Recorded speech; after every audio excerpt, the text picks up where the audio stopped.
It's the end of day 2. We're in hall 2. Hall 2. I'm with Nick. Yeah. Hey.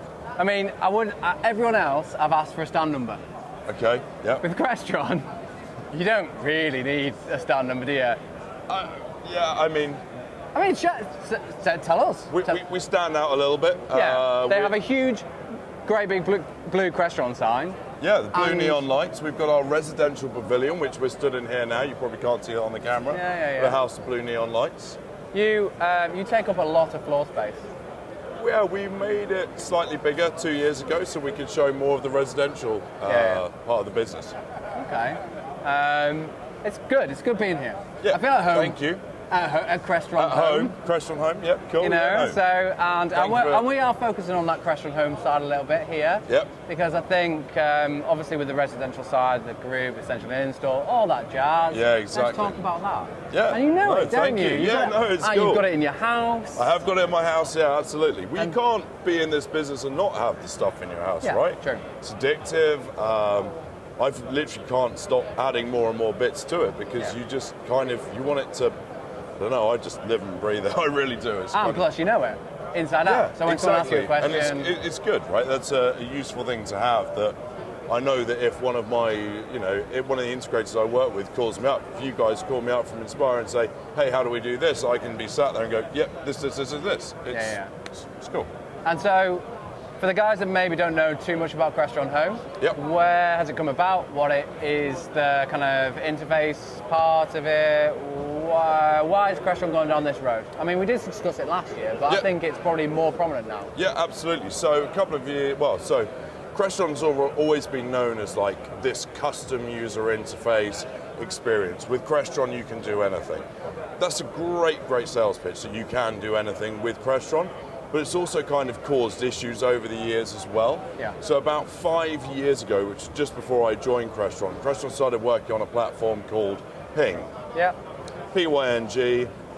People weren't quite sure what it was. It started out as a lighting control platform. It actually just did wireless lighting at the start, which a lot of people still to this day go, oh wow, you do wireless lighting. Yes, we have done for a while. Yeah. Then we added security onto it, we added audio onto it, we partnered up with Sonos, and it basically just kind of kept on rolling. And we realized that we had all these systems which we'd put onto one platform, which was never really designed to do, and that the one thing that was holding it back was the user interface. Okay. So last year we rebranded it to Crestron Home. We changed the saying to running an operating system. Yeah. So we launched OS2 back in 2018, 2019 September. We launched our OS3 platform. Mm-hmm. So this is now a completely new user interface. It's running essentially apps on our touch screens, which are all completely configurable to all based from an iPad. So no longer are you relying on a traditional Crestron programmer, months and months of training, years of training. Of course, you can still do that with our custom side, which we're developing on forwards. But with the Crestron Home platform, it's all commissioned by an iPad or a web browser. Yeah. So you're doing it all through, you're doing it live, you don't need to refresh navigators, you don't need to upload and compile. You're just literally doing stuff on the fly, like we just did now with the Smart Homey logo on the touchscreens, right? So literally just took a picture and there you are. Yeah, that's exactly where it should be, on everyone's Crestron exactly. Touchscreen. Every single Crestron Home touchscreen around the world, we could do it. I could do it now from my phone and put it on mine at home. So ISE2020. Yep. What's fresh with the Crestron Home system? Obviously, it's been out for a good year, nearly a year and a half now. Well, obviously it was 3.0. Well, yeah, we showed it last year, and it was all kind of smoke and mirrors a bit. It was on Android tablets that weren't doing anything, they weren't turning any lights on or off. It was just, this is what it will look like. Yeah. So we released this in September. So now we're actually from one CP4R processor, which is the flagship Crestron Home processor. We're running the whole stand on that one processor. Oh, okay. So we're actually showing that even in a trade show environment where you've got people bashing buttons, one processor can do the lot, it can handle it. It can do 300 circuits of lighting, it can do big systems, of course, but here it's quite interesting showing it in this live environment. So that's really what we're focusing on, really, is showing this is it, this is real. Yeah. We're showing it with security systems, lighting, so not only with Crestron lighting, but Lutron RA2 Select Okay, is now interesting. supported. Yeah. We'll see future integration with their QSX processor, which they're releasing later this year. Obviously, we're showing Crestron shades, integration with Cool Automation's Coolmaster product, heat miser integration, smart TVs, so you can directly launch into Netflix, YouTube, all directly from that remote without having to jump around on the apps. Our audio and video distribution, we're one of the world's biggest video distribution manufacturers with our MVX platform. We're showcasing that and how easy it is to distribute that round. Integration with Apple HomeKit. So on our remotes, you can use Siri to just launch stuff. That's huge. That's being shown. Yeah. Google Home is supported, Alexa supported, and then finally we're showing the MC4R, which is the new smaller processor, which is just being launched, shipping from the 1st of March. So you literally have a lot out this year.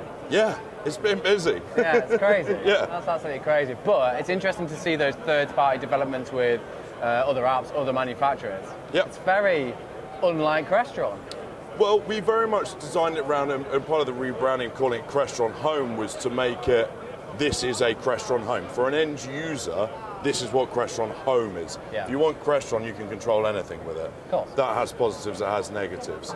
So, but we've discovered, like, there are a lot of professional companies out there that actually we probably should be partnering with rather than turn them away. Yeah. Of course, we make a great lighting control platform, but we're around a lot of instances, you might walk in to an existing project that's got Lutron in it. Yeah, of course. Right? You want to migrate it over to Crestron Home, you want to upgrade it from, might not even be a Crestron system, might be Control 4, might be Savant, you want to change it over to Crestron Home. To convince that end user to replace that lighting control system is a big thing to ask. So that's why we're kind of doing It's that. flexibility that you're adding into the system, isn't Exactly. And yeah, we make thermostats, but everyone in the UK is talking heat miser. So we kind of had to listen to what the people want, right? And we're doing that. We had a beta forum with 200 dealers on there, which we were asking feedback for. They were all shipped hardware before it launched. They've been part of it. Cool. We really want you guys to be part of our community to make it work. No, that's the only way it's going to work, isn't it? You Absolutely. know? Yeah. No, that's fantastic. So let's talk, that's products out of the way. Yeah. Just. Yeah. I mean, there is about another 1,000 products that are around for us, but we could make this into even that stand over there has even got Crestron products on it. We could be here for 35, 40 minutes, couldn't we, just going around everything. Let's talk about Amsterdam. Are you going to miss it? I'm not going to miss the cold. Yeah, no, everyone said that. Yeah, I had 4 flights cancelled on Sunday, ended up getting the Eurostar. It's not been great, It's not been great this year. But yeah, no, I think I've only ever been to Amsterdam once for anything but ISE. Yeah, same here. Where my boss brought us all in the summer for a sales meeting to say, hey, look, it actually is quite nice if you come in when it's not in February. So yeah, I think it'll be interesting to come here, probably not with ISE. Yeah. Looking forward to Barcelona as well, though. Barcelona's going to be fun, isn't it? It is. Cool city. I've only ever been to Barcelona on stags. Same here. So I actually went twice in a month, which was pretty aggressive. But yeah, so looking forward to seeing a new place, seeing a new hall. Who knows what our stand will look like there. No, crazy. More space, I heard. So yeah, that's it. So more goodies to show. 2021 is going to be a huge Crestron stand in Barcelona. Yeah, that's what we can give as an exclusive. That'll be the exclusive. I hope so. Thank you very much, Nick. Really appreciate it today. And I'm sure that if anyone wants to find out about the Crestron Home system, we'll drop some links below, and we'll obviously point them in the right direction. Cool. Cheers, buddy.